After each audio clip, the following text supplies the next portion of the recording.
one wildfire after another, and a hurricane season for the record books. Cause for concern, says our David Pogue, who reports our cover story. Authorities believe the virus originated here at the large Wuhan seafood and animal market. The CDC is on guard. Experts worry it could become a pandemic. 2020 has been a year of non-stop crises. The coronavirus has infected Wall Street. Some wore masks as protection from one epidemic while demanding an end to another. For a while there, it was almost possible to forget an ongoing crisis that used to have our attention: climate change. Parts of Newport Beach are flooded tonight. But nature found a way to remind us. In the Midwest, punishing 100-mile-an-hour winds. In the Southwest, a brutal succession of floods and droughts. On the coasts, Delta is bearing down on the Louisiana Gulf Coast. A freakish number of devastating hurricanes. And in our western states, the combination of the high heat and dry brush makes for explosive fires. Historic mega fires that sent a plume of ash and smoke all the way to the East Coast. More than 4 million acres have burned in California alone.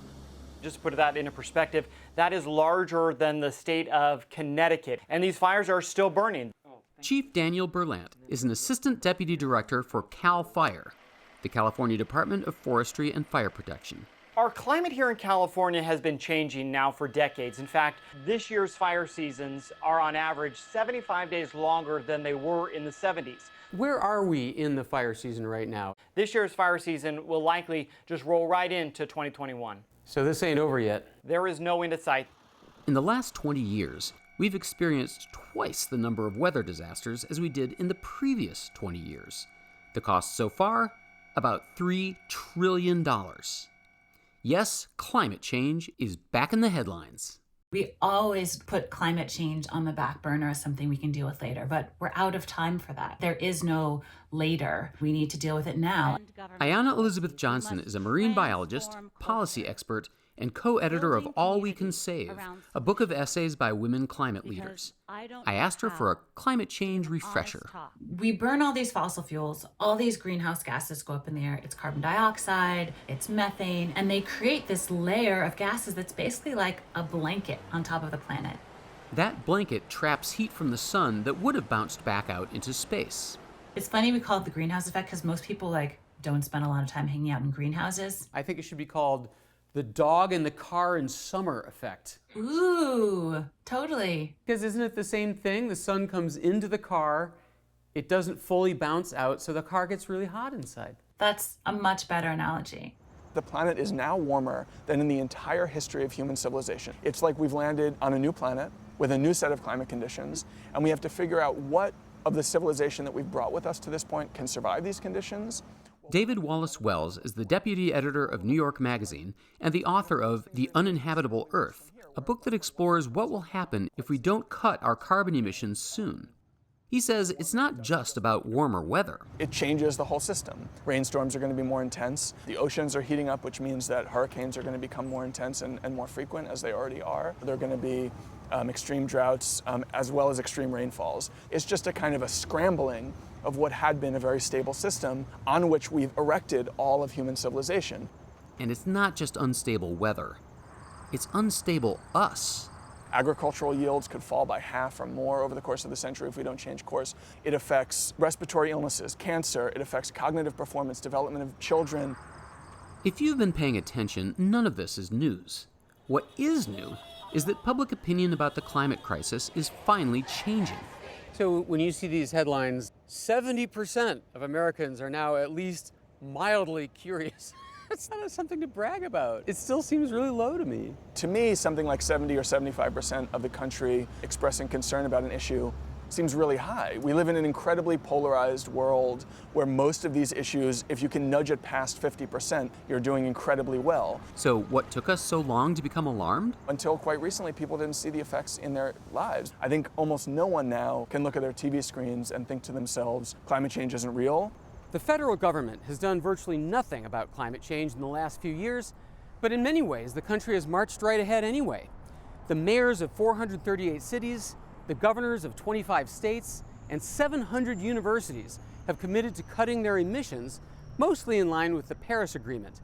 That's the 2016 international commitment to limit the Earth's heating up to 3.6 degrees Fahrenheit or less in the next 80 years. About 1,000 major corporations have pledged to cut their emissions to Paris Agreement levels too. And why would corporations go green? Because of public pressure, investor pressure, and employee pressure. Technology has been marching on too. For example, these babies. Direct air capture machines, huge fans that extract carbon dioxide back out of the air. From there, the plan is to store it underground, turn it into fuels or building materials, or even sell it to carbonated drink companies. They can take carbon out of the atmosphere at a cost of about $100 a ton. That's much more expensive than it would cost to not put carbon up there in the first place. Those prices will probably fall further. 11 of these plants are already operating as pilot projects. Now, you don't want to use these to solve the whole problem because, among other things, it would mean essentially barnacling the whole planet with plantations of carbon capture machines. But I do think that there is a role for carbon capture. Whatever steps we take, we'll have to take them fairly. Research shows that extreme weather hits hardest in low-income areas and communities of color. It's people in low-lying areas, people near waterfronts that aren't protected, but also people who don't have the resources to leave. Everyone in Hurricane Katrina who was trying to get out of New Orleans couldn't. A lot of people didn't have cars. It's often a privilege to get to leave before a storm. All over the world, we're building some of the most expensive public works projects in human history. Defenses against rising sea levels and flooding from intense rains. And in New York is so valuable that we're going to have to protect it. And so there are a variety of plans that are already in place, but there are also much more ambitious plans that haven't yet gotten greenlit to enclose the entire harbor in a seawall. That would cost hundreds of billions of dollars. So there's some good news. More people are talking about the climate crisis. More countries are doing something about it, even China. And last year, for the first time, the price of clean renewable energy fell below the price of burning coal. On the other hand, we're getting started far too late. I asked David Wallace Wells if the latest developments give him any hope. So if you're hoping to preserve the planet of our grandparents, there's no reason for hope. If you're hoping to preserve the climate as we know it today, there's really no reason for hope there either. But I think that the worst case scenarios are getting considerably less likely because a lot of this action has taken place, a lot of the political momentum that we're seeing. We're in the midst of the sixth mass extinction. Scientists like Ayanna Elizabeth Johnson are more skeptical. I don't really think of myself as an optimist, but as a realist. So much of this change is already baked in. Things are really dire, but I'm also not giving up. And honestly, who are we to give up? We have to try.